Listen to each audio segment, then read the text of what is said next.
You've been high on this Rockets team. You said they'd give the Lakers a tough run. I got to ask, who do you now have more confidence in after 2 games, the Rockets or the Lakers?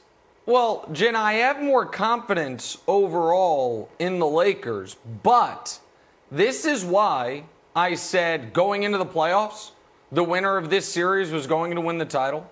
This is why I said going into this series that this was going to be the toughest matchup the entire postseason for the Lakers.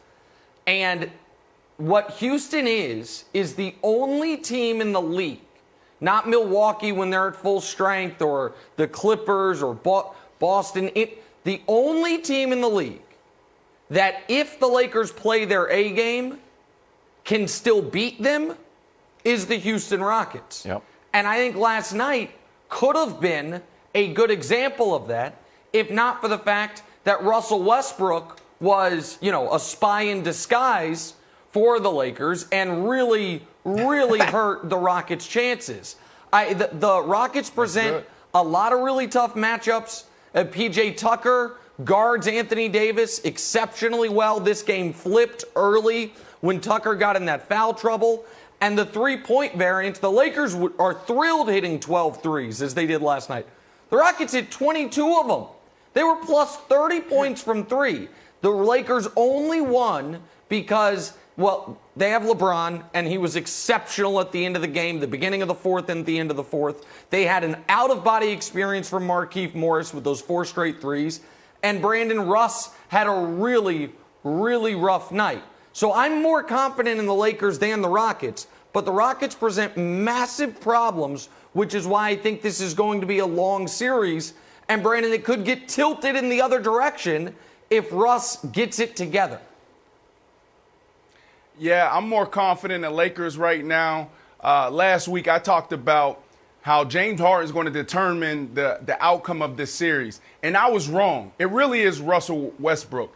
If Russ was Russ, this series wouldn't even be close. Think about that. If Russ was Russ, guy who took the MVP trophy a couple years ago, who did things that we've never seen in this league before, if he was himself, this series wouldn't be close. Now, this is one of the hardest things to do, from going from player to broadcaster to analyst, is to talk about another player. Because you can throw film up of me playing for the Chicago Bears, you can throw film up of me playing for the Miami Dolphins, and I truly stunk it up. But I gotta call a spade a spade. Russ was bad. Russ was airballing shots. He was dribbling off his leg, and I love Russ. This is the type of guy you want to play with. But this was absolutely bad. If I'm James Harden, I go to my guy and I say, look, buddy, let's just focus on the defensive end. Let's focus on rebounding. You did a tremendous job there. But he's truly tearing up this team's flow on the offensive side. Yeah, so that's why, first of all, I have to apologize for sitting down only 20 seconds before the start of the show. I actually had to call a 15 seconds, buddy. It chiropractor was because 15. the Russ roller coaster, 15 seconds. While I was upstairs, I had brought my chiropractor in from the city because the Russ roller coaster was extra bouncy. My spine was totally out of alignment after watching the up and down from Russ. He was airballing threes, and then he would make an amazing play that you wouldn't even see. Anthony Davis had the ball, and he'd steal the ball. So I'm like, is he having a good game, actually? Is the take that it's so unconventional, but he's keeping him in the game? The weirdest part, Brandon, you mentioned it, that airball 3 wasn't even, the result wasn't the problem. It's the way that he shot it, and he kept his hand up, and he thought that was going in. Watch his follow through here. He's like, this is good. He's like, ooh, it's not good. Because it was online. Don't worry. It was just a foot short. And, missed it. Yeah. Just hit the net. Yeah. So once I saw that, I was like, ooh, we're going to be in for a rough day. And look, at the end of the game, Nick, when they doubled Harden and left Westbrook open, he clanked one off the corner of the rim, and Mark Jackson's like, that's disrespectful. Like, is it? He was 3 for 18 in the playoffs. So I don't know why we don't have the old post-Capella Russ where he's attacking the paint. Look at his attempts have been sliced in half.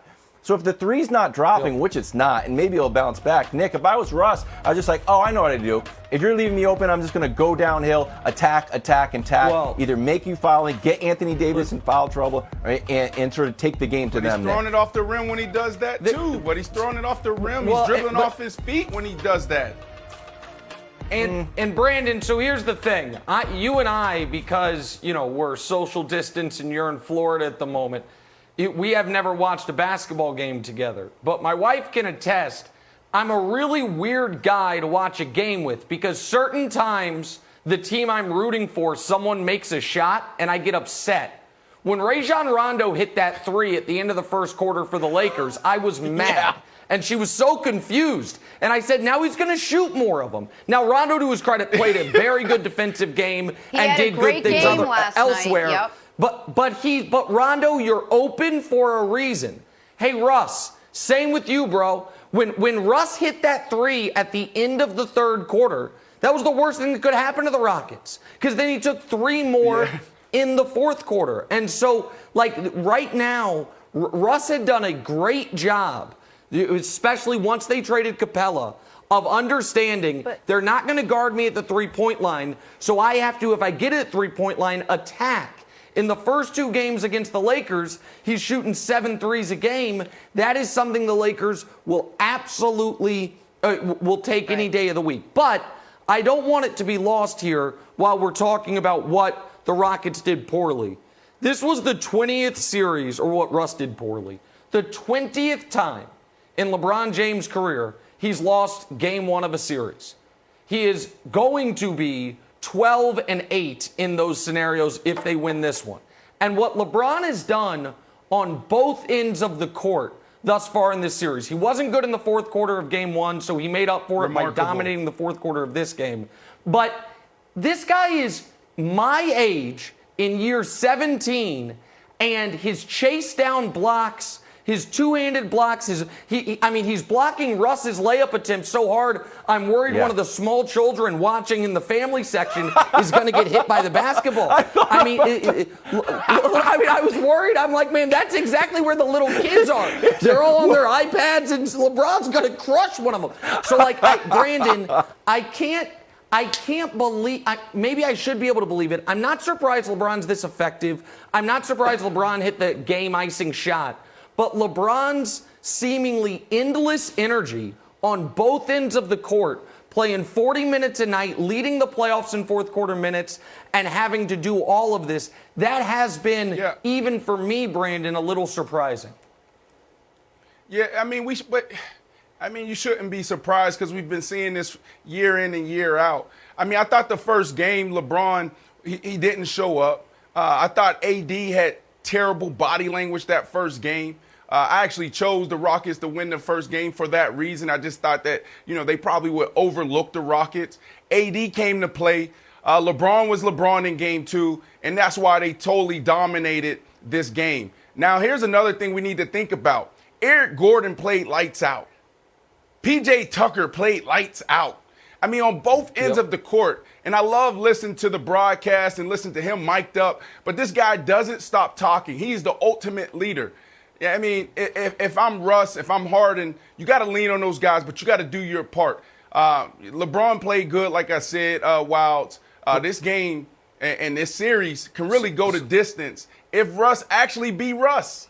So, and here's the one other thing that I do think the Rockets have going for them. They know exactly what their rotation is. They're playing 9 guys. Austin Rivers is about to make it, so they're playing 8 guys. Austin Rivers has just been awful in his limited opportunities last night in game 1. So Austin Rivers is going to be taken out of the rotation. They're going to play 8 guys. The Rockets are going to hope Scott Foster doesn't officiate another game in this series, and they're going to hope P.J. Tucker can stay out of foul trouble.